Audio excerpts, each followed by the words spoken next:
Ну, в общем-то, вот this is the real TV that's going on. Каждый регион докладывает. Да.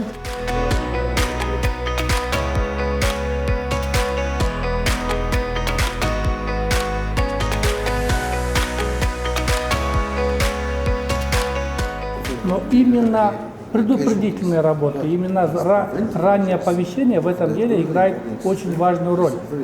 Конечно, роль ПРООН в деятельности МЧС очень велика.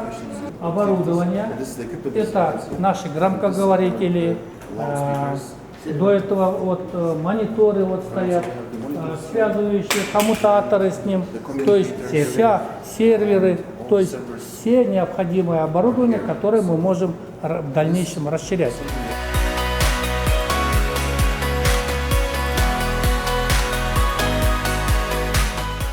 Вот в рамках данного проекта «Изменение климата и устойчивость Центральной Азии» при финансировании Европейского Союза уже достигнуты ключевые результаты. Сегодня мы видели очередной этап.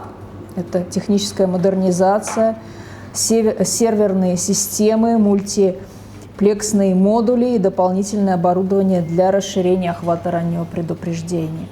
Конечно же, это не просто оборудование, не просто система, но раннее предупреждение действительно позволяет людям принять своевременное решение, уйти из зоны риска, получить информацию и в результате спасает жизни, что является самым главным.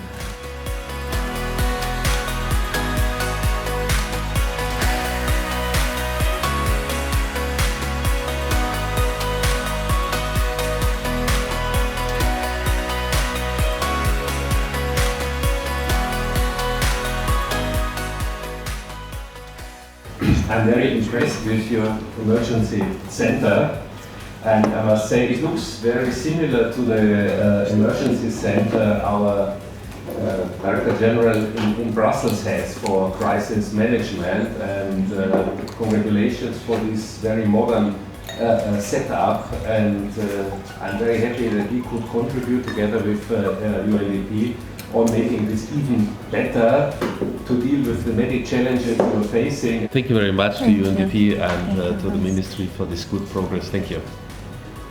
Разрешите меняться. Виктор Гешевич, пожалуйста, спасибо. Спасибо за сотрудничество. Thank you, Hans, Thank you. for your support. Thank you so much. Thank you.